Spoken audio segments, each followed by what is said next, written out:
Who shot Ashley Babbitt? Who? Who shot Ashley Babbitt? In America in 2021 under Joe Biden, you could just kill people, unarmed women, and you don't have to admit who did it. If this country can demand justice for someone like George Floyd, then we can certainly demand justice for Ashley Babbitt. Trump and his followers have found their martyr. To Republicans, Ashley Babbitt is an innocent, wonderful, incredible woman. To reality-based humans, see this right here, she was part of the mob that violently stormed the Capitol on January 6th, an insurrection that left 5 people dead and countless others injured. And although officials have not publicly released or confirmed the identity of the officer who shot Babbitt as she was trying to breach the barricaded door, Trump and his cult are demanding to find out. According to one report, the fixation over her death may have to do with an unsubstantiated belief that the culprit in the killing is a black man. As Talking Point Memo writes, it's a detail that, once known, places the cause for the officer to be exposed and punished in a new light.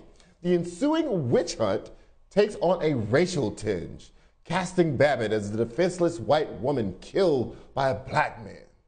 Defending white women has always been a tool used by white supremacists to activate resistance to and violence against black people.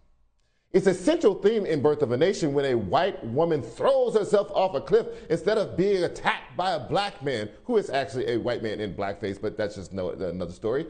It's the theme that runs through an incredible number of lynchings that occurred in the South. Too often, the lynchings were about defending white women against the aggressions of black men. As The Guardian writes, the inviolable chastity of white women was and remains one of the most durable tropes of white supremacy. It's why Tulsa was burned to the ground. It's why Emmett Till was fished out of a river, and on and on and on. And it becomes this thing in white supremacy's mind where they can activate a fake valor in pursuit of protecting white femininity. And what's happening now with Ashley Babbitt is a continuation of that history. Even if we don't know who killed Babbitt, Trump will keep portraying her as a lovely, innocent lady. It sets up a symbolism that has a huge historical precedent. Joining me now to discuss is the author of Sisters in Hate, American Women on the Front Lines of White Nationalism, Seyward Darby. Thank you for joining me. You're like the perfect guest for this segment. Give me your take on why Ashley Babbitt has now become the martyr of the insurrection. Sure. Well, first of all, thank you so much for having me. I hate to have expertise that comes into play when America is in bad shape, but here we are. So, you know, the day that the insurrection happened, I remember watching it live. And when I saw that she had been killed, my very first thought was they're going to turn her into a martyr, because we've seen it before. And as you rightly said, the, supposed, in many cases, supposed violation or violence against white women has been a rallying cry and a call to action for white supremacists. And the comparison that immediately came to mind for me was actually Vicki Weaver, who was the wife of Randy Weaver, at Ruby Ridge, who was shot and killed by government agents. And she has long been held up as a sort of martyr to, the far right cause, or on behalf of the far right cause. And Ashley Babbitt, it fills pretty much the same role.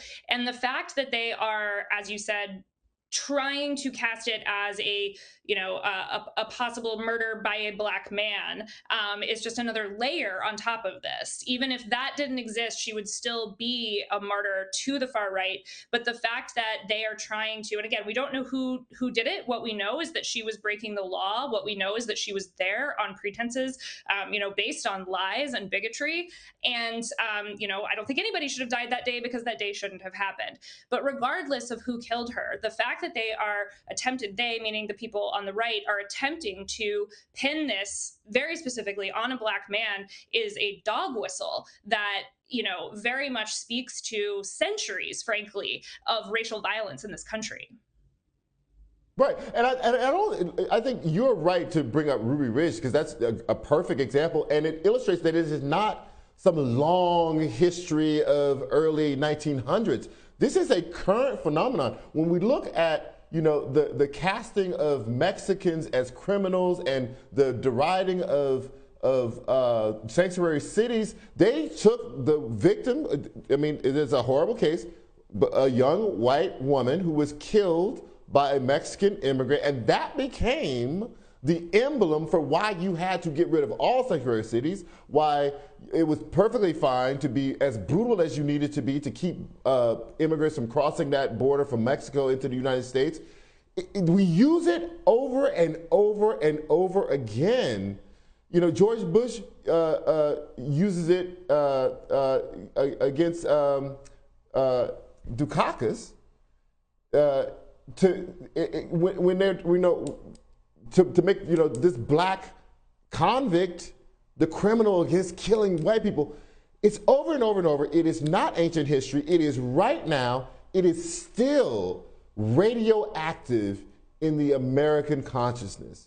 Why does Absolutely. it have such staying power?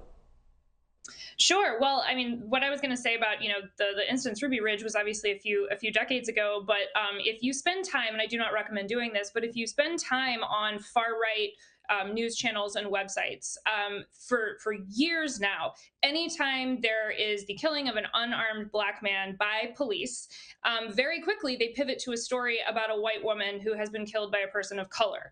And they are attempting to say, you know, the real scourge of violence in this country and the real victims of violence in this country are white women. And so these examples are just constantly used to, I think, spur audiences to feel like action needs to be taken. And I think that even if they're not using the word specifically, there's this idea that white women are, on the far right, there's this idea that white women are the most important, purest assets they have. They represent a certain goodness, a certain innocence, right. And they also are quite literally the mothers of the race. And so protecting white women is also about protecting white women's ability to have more white babies. And so, you know, again, right. That's not necessarily going to be explicit in the rhetoric. It's fascinating because there's the misogyny built into this, right?